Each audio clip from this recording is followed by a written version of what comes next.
Olá pessoal, então essa é a nossa segunda aula de Mecânica dos Solos 1, no qual nós vamos falar sobre as propriedades de engenharia do solo.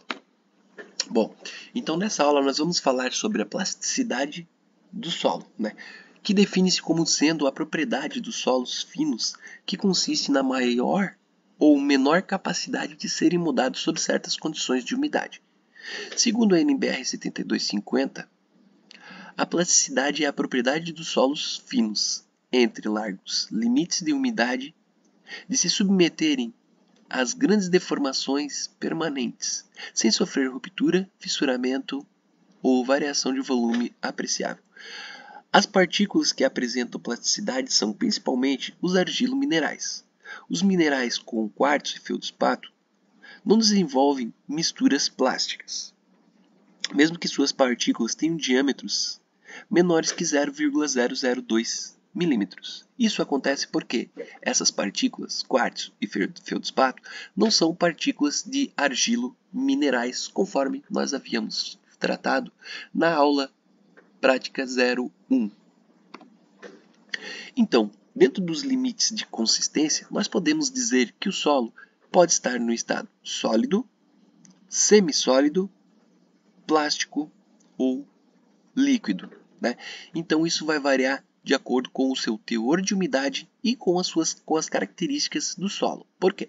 Porque o solo ele é composto por três partículas. Quais são elas? As partículas sólidas, as partículas gasosas e as partículas líquidas. Então, as partículas gasosas nós dispersamos, as partículas sólidas e líquidas nós sempre precisamos estar atentos, pois elas podem dar uma maior ou menor plasticidade para esse nosso solo, ou simplesmente a sua umidade não conferir nenhum tipo de plasticidade. Esse solo ele não necessariamente precisa ser plástico, joia? Perfeito. E o porquê é importante a gente estudar isso? A aplicação dele é justamente para alguns efeitos e alguns fenômenos que nós podemos ter observado, principalmente nos últimos tempos. Como, por exemplo, é o caso da barragem. Então aqui a gente tem um vídeo que fala exatamente sobre a importância da liquefação e o conhecimento da liquefação desse solo. Temos o caso da barragem de Brumadinho. É uma barragem de rejeito? É uma barragem de rejeito. Não é uma condição específica muito similar ao que a gente... É uma condição específica bem similar ao que a gente tem. Entretanto, as partículas colocadas como sendo barragem, elas são partículas oriundas do rejeito. Então nós vamos ter basicamente esse material sendo apresentado aqui. Imagens divulgadas hoje mostram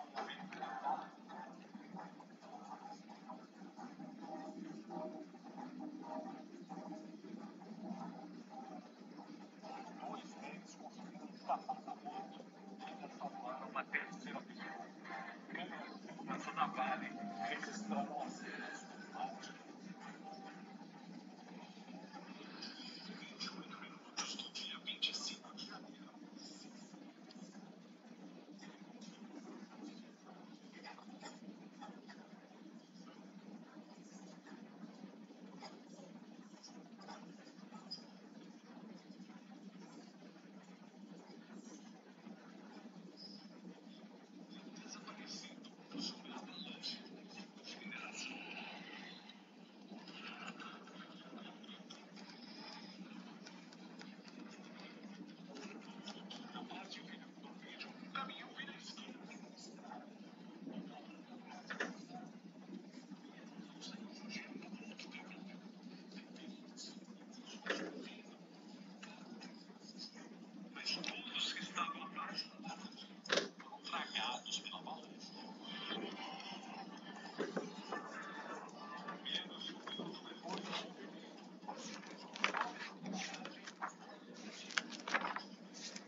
Muito bem. Então esse vídeo ele vem justamente para ilustrar, né, o processo de liquefação do solo e o quão isso é perigoso para o nosso material. Porque quando nós dissemos que o solo está líquido, né, quando nós dissemos que o nosso solo ele está no estado líquido, ele pode se comportar como sendo uma água, né? Ele está com as partículas basicamente suspensas, né? Então ele não tem essa grandes resistências, né? Que foi o que aconteceu aqui, por exemplo, na barragem, que é o que a gente viu agora. Então isso justifica o fato da gente reconhecer esses limites de liquidez, plasticidade, né? E o limite de contração. Já é? Aí tem alguns dos argilominerais que nós temos aqui que tem basicamente, né? Características similares que a gente pode utilizar dentro da bibliografia para nos basear e começar a classificar esses argilominerais. A gente falou sobre os tipos de argilominerais, a montimorilonita, a ilita e a caulinita. Cada um desses argilominerais eles possuem um limite de liquidez, né, diferentes. Por exemplo, o limite de liquidez da montimorilonita é de 100 a 900% da sua umidade e a sua plasticidade é de 50 a 100%. Então, basicamente é isso que ela vai variar, né, dentro do solo. E o limite de contração é entre 8,5% e 15%. Para a ilita é de 60 a 120, 35 a 60, de 15 a 17. Para a caulinita, os limites de liquidez eles já são mais baixos, eles podem estar aí, ó, com 30% de umidade, né, desse material, ele já pode estar se comportando como sendo líquido. Então, verifique que a gente tem uma grande variação, né, entre os argilominerais. Então, a gente precisa conhecer muito bem esse comportamento do solo para que a gente consiga efetivamente identificar, né, o que a gente chama de índice de plasticidade, que nada mais é do que o limite de liquidez menos o limite de plasticidade, vai dar esse intervalo, né, entre esse material, né, e aí a gente tem que cuidar para não liquefazer esse nosso solo. Bom, a identificação do limite de liquidez ele é feito, né, com basicamente a utilização do aparelho de Casagrande, que é o que nós temos aqui em laboratório, que nada mais é do que uma concha que é preenchida no seu terço, né, de solo, tá? E esse solo é o solo que passou, né, na peneira de 0,42 milímetros, então nós separamos aproximadamente 200 gramas do solo que passa na peneira de 0,42 milímetros, né? E pegamos essa amostra e preenchemos essa nossa concha. Tá? Após o devido preenchimento, né, e nivelamento da nossa concha ali, nós realizamos, né, com um cinzel um risco bem no centro, né, e em seguida realizamos um número X de golpes. Então verifiquem que nós vamos ter uma altura que é uma altura padronizada, né, então esse solo ele vai cair de uma altura padronizada, né, dentro de uma concha, e nós vamos ajeitando esse número de golpes. Tá? E esse número de golpes, nós vamos anotando ele justamente para que a gente consiga identificar, né, o nosso limite de liquidez. Então esse SAI ele é repetido no mínimo 5 vezes, tá? E a gente vai umedecendo essa amostra de solo aos poucos. Então nós começamos com o solo um pouquinho mais seco e vamos evoluindo, né, com a nossa curva de umidade até o ponto em que esse solo ele chega no seu estado, que é o limite de liquidez. E aí nós definimos basicamente, né, o nosso limite de liquidez dentro de uma curva cujo nós identificamos no nosso gráfico um número de golpes sendo de 25 e correndo atrás da nossa porcentagem de umidade. Já? Então aqui nós temos basicamente um gráfico do limite de liquidez. Então cada um desses pontos representa uma amostra, né, do solo que a gente foi e realizou e levou para dentro desse aparelho de Casagrande. Por exemplo, a amostra 1, ele tinha basicamente uma umidade baixa. Qual que era a umidade dele? A umidade dele era de 26,3% de umidade. Quantos golpes foram necessários, né, para a gente poder realizar esse preenchimento, tá, que nós definimos ali dentro do aparelho de Casagrande, que é quando a nossa ranhura, ou seja, nós ficamos com duas partículas de solo preenchido, e essas duas partículas elas se encontram no centro da nossa concha, né, com aproximadamente ali 1 milímetro, e nós identificamos basicamente a nossa umidade ótima. Então precisou, né, basicamente de 48 golpes aproximadamente para que a gente conseguisse, para que se aproximasse esse material, né? Para a amostra 2, que nós estamos falando aqui, cuja umidade está em 26,8% aproximadamente, né?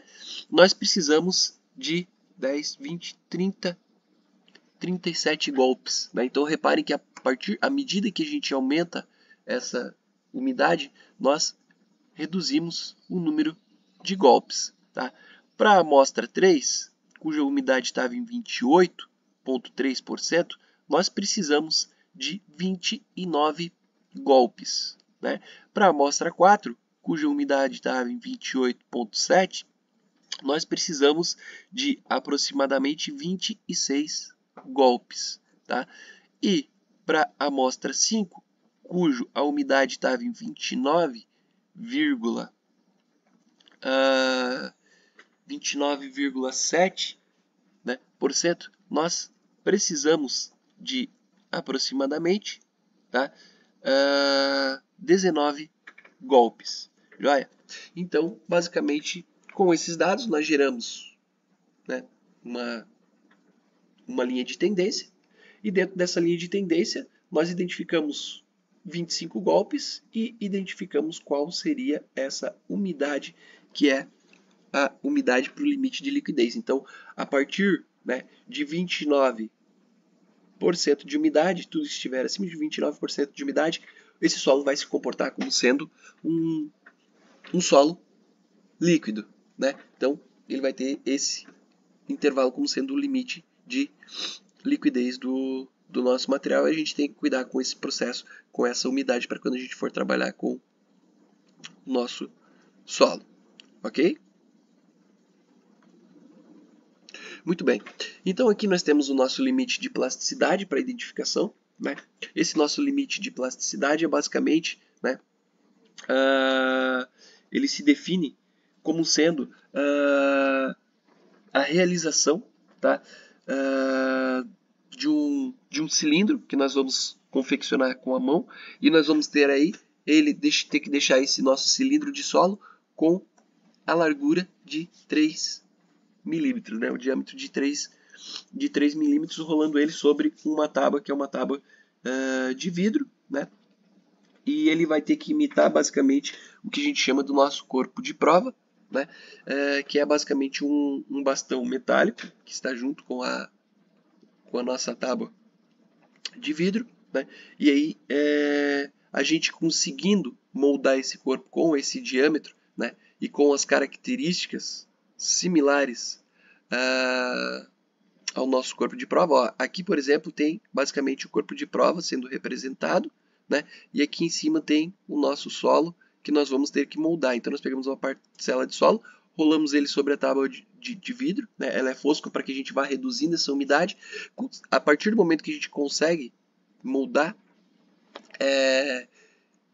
com as características similares ao nosso corpo de prova, nós recolhemos uma amostra, levamos ele para a estufa e identificamos qual é o teor de umidade desse material. E a partir de então nós identificamos aqui qual é o limite de plasticidade. Fizemos isso com no mínimo 5 corpos de prova, né?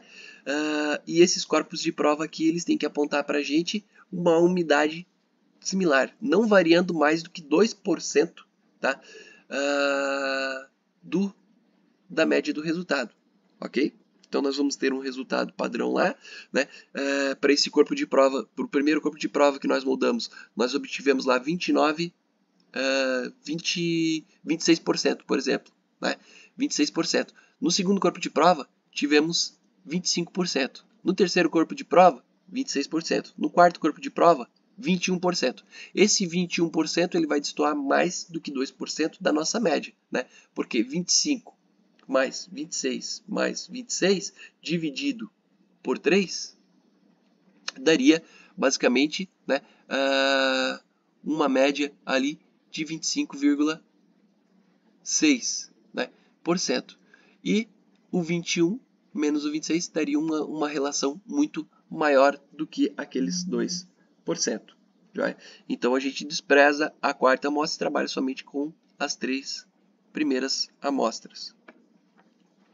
E aí a gente fala sobre o índice de plasticidade. O índice de plasticidade nada mais é do que o limite de liquidez menos o limite de plasticidade. E aí a gente vai ter solos altamente plásticos quando esse nosso índice de plasticidade estiver maior do que 15. Quando ele estiver entre 7 e 15, nós vamos dizer que ele é mediamente plástico, e fracamente plástico quando ele estiver entre 1 e 7. Né? Então solos arenosos tendem a não ter plasticidade, solos argilosos tendem a ter altas plasticidades. E aí aqui nós temos basicamente a nossa curva para a gente poder fazer a nossa identificação do nosso solo de acordo com o nosso limite de liquidez, né, que nós levamos em consideração, e o nosso índice de plasticidade para que a gente consiga identificar se esse solo ele vai ser uma argila inorgânica de alta plasticidade, se vai ser uma argila inorgânica média plasticidade, um silt inorgânico de alta compressibilidade e argilas orgânicas, argilas inorgânicas de baixa plasticidade, enfim, né? Nós vamos ter que fazer o processo de definição desse nosso material. Tá? Para a gente fazer isso, a gente só precisa cruzar os dados do limite de liquidez obtido no aparelho de Casagrande com o índice de plasticidade, né, obtido na relação entre o limite de liquidez menos o limite de plasticidade. Joia? Perfeito.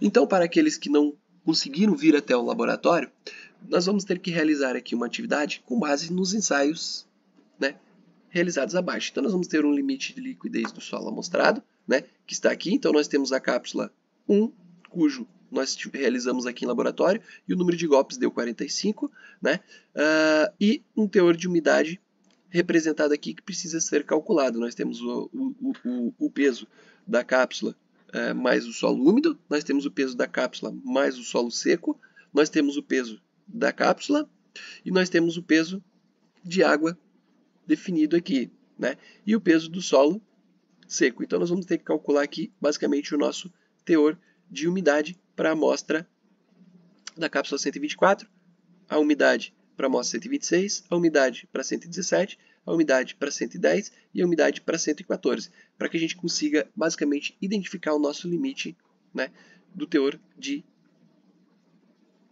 umidade. Feito isso, jogamos ela num gráfico com relação entre o número de golpes e o teor de umidade, escala semilogarítmica para o número de golpes, e a partir de então realizamos, né, a nossa curva, tá? E identificamos o nosso limite de liquidez como sendo o de 25 golpes, né? Então aqui, ó, esse nosso limite de liquidez, a gente sabe que ele vai estar basicamente entre o 26, entre a amostra 117 e a amostra 110. Por quê? Porque aqui nós precisamos de 26 golpes, muito próximo do 25, e aqui precisamos de 21 golpes. Então ele vai estar exatamente entre essas duas umidades aqui para considerarmos o nosso limite de liquidez. Joia? Para a determinação do limite de plasticidade, né, que é a atividade 02, nós também vamos realizar. Então nós temos aqui, né, a cápsula 15, 135, 10, 14, 5 e 1. Né? E aí nós temos todas as características aqui da umidade, né, do nosso material, para que a gente possa gerar esse teor de umidade aqui para o nosso material.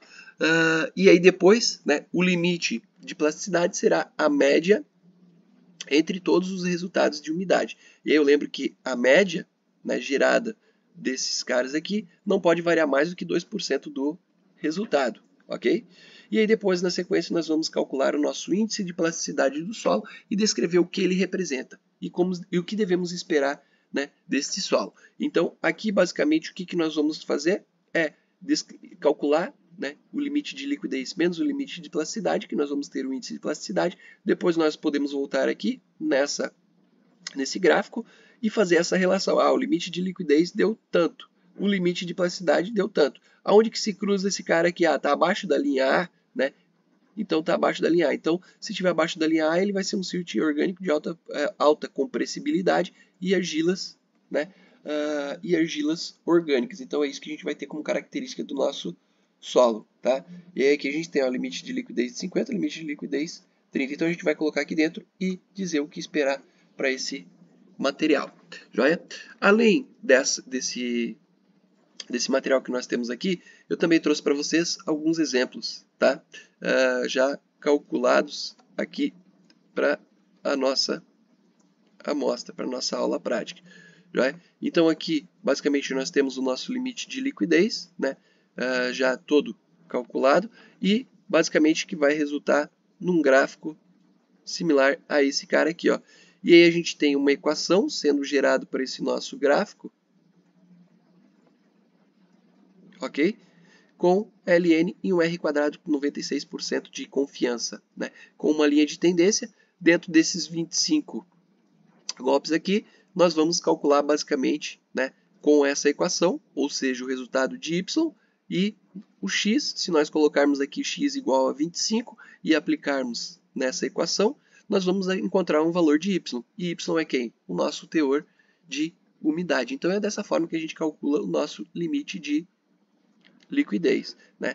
E o limite, né, determinação do índice do limite de plasticidade, ó, aqueles 2%, ó, nós temos aqui uma média, né, sendo gerada, e os valores que ficaram acima, com variação superior, né, aos 2%, né, nós basicamente desprezamos esses resultados, então estão em vermelho, não estão considerados, então nós fizemos esses ensaios aqui e não puderam ser utilizados os resultados dele, né, que puderam ser utilizados estão aqui em verde, tá? E aí depois o cálculo do limite, né, do índice de plasticidade para a classificação desse nosso solo. Perfeito? Bom, essas atividades aqui estabelecidas são para aqueles alunos que não puderam estar em laboratório, como já havia dito, né? E vocês devem realizar essas atividades, né? Gerar o relatório e depois postar lá no nosso espaço, no ambiente virtual de aprendizagem. Qualquer dúvida, o professor tutor online estará à disposição e dará o suporte necessário para vocês. Ok? Meu nome é professor Diogo e fico à disposição. Forte abraço a todos.